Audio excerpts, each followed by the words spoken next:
Hello বন্ধুরা, সবাইকে স্বাগত জানাই আমার আরও একটা নতুন ভিডিওতে। তো এবার দার্জিলিংয়ে ঘুরতে এসে আমাদের দ্বিতীয় দিনের প্ল্যান ছিল যে সকালে উঠেই জুতে যাব, তারপরেই কিন্তু চলে আসবো টয় ট্রেনে করে জয় রাইড নিতে।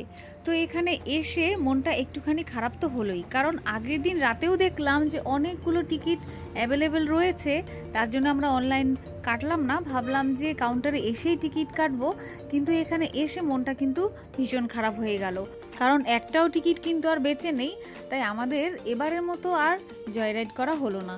তো আপনারাও যারা আগামী দিনে দার্জিলিংয়ে ঘুরতে এসে টয় ট্রেনে করে জয় রাইড নিতে চাচ্ছেন, তাদের জন্য একটাই কথা বলবো যে অবশ্যই কিন্তু আগের দিন অনলাইনে টিকিট বুকিং করে নেওয়াটাই বুদ্ধিমানের কাজ। তো আমরা জয় রাইড নিতে পারলাম না, তাতে কি টয় ট্রেনের সঙ্গে কয়েকটা ফটো তুলে নিলাম, ভিডিও বানিয়ে নিলাম। আর এই যে বাইরে বেরিয়ে এসেছি এবার, দেখো এখানে না অনেকগুলো ইঞ্জিন রয়েছে, নতুন পুরনো ভালো খারাপ সব রকমের ইঞ্জিন কিন্তু এখানে রয়েছে। তো এর আগের ভিডিওগুলোতে তো বলেছি যে এর আগে যখন আমি দার্জিলিংয়ে এসেছিলাম তখন আমার ছেলে বেশ ছোট ছিল অনেকটাই। তো অনেক বছর পরে আবার দ্বিতীয়বার এসেছি দার্জিলিংয়ে, তাই আমার ছেলে কিন্তু ভীষণ আগ্রহ নিয়ে এই সব ট্রেনের ইঞ্জিনগুলোকে দেখছে। আর এদের বাবা ছেলের কাণ্ডটা একবার দেখো, কোন ভিতরে চলে যাচ্ছে ইঞ্জিন দেখতে দেখতে। তো যাই হোক, শুধু তো ইঞ্জিন দেখলে আর হবে না, পেটেও তো কিছু দিতে হবে নাকি। পেটে কিন্তু ভীষণ খিদে পেয়েছে, কারণ সেই সকালে বেরিয়েছি, জুতে ঘুরেছি, তারপরে এখানে এসেছি। দুপুর প্রায় একটা তো বেজেই গেছে, তাই চলে এসেছি এখন আমরা খাওয়া দাওয়া করতে।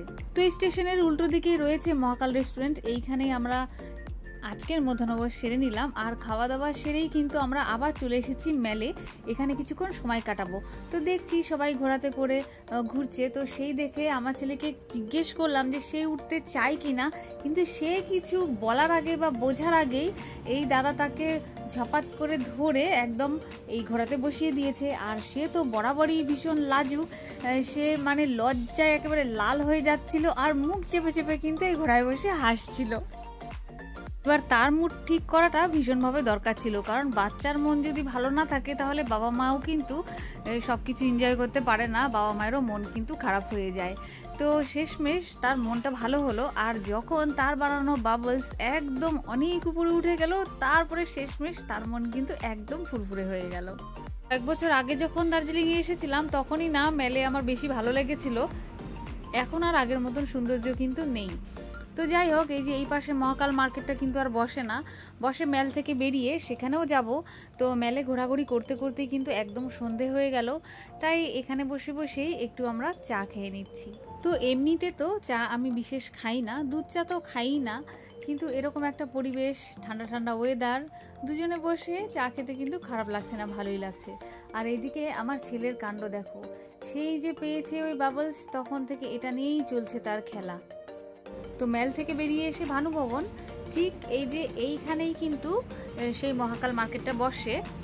তো একটা জিনিস এখানে এসে বুঝলাম যে মেলের ভেতরে যেই সব দোকানগুলো, সেই সব দোকানের তুলনায় এইখানে কিন্তু জিনিসপত্রের দাম তুলনামূলকভাবে একটু কম, কিন্তু বার্গেনিং অবশ্যই করে নিতে হবে। আর বরের সঙ্গে এসে যা বুঝলাম, ছেলেরা বার্গেনিং একেবারেই করতে পারে না। তার মানে আমি যে খুব পারি তা কিন্তু না, মানে আমরা কেউই বার্গেনিং করতে পারি না। তো যাই হোক, এই যে এখানে কিন্তু অনেক দোকান আছে আর জিনিসপত্র বেশ ভালোই আছে। তো আবার কবে আসবো না আসবো, তাই আমরাও কিন্তু বেশ কিছু কেনাকাটা করেই ফেললাম। আর এখানে না সাই বাবার, মানে আমরা যখন এসেছি সাই বাবার কিছু একটা চলছিল, যার জন্য এখানে কিন্তু সন্ধ্যে থেকে প্রসাদও বিতরণ হচ্ছিল। আমরা যদিও সেই প্রসাদ পাইনি, আমরা একটু রাত হয়ে গেছিলো এখানে আসতে আসতে। আর এখানে কিন্তু যজ্ঞও হচ্ছিল। তো এই যে সাই বাবাকে নিয়ে কিন্তু এখন চলে যাচ্ছে, ওখানে মন্দিরের মতন আছে যে সেইখানে নিয়ে যাচ্ছে। তো বন্ধুরা, আমার আজকের ভিডিওটা এখানেই শেষ করছি, দেখা হচ্ছে খুব শিগগিরই আরও একটা নতুন ভিডিওতে। ততক্ষণ সবাই ভালো থেকো, সুস্থ থেকো, আর আমার ভিডিওটা যদি ভালো লেগে থাকে অবশ্যই লাইক কমেন্ট করো।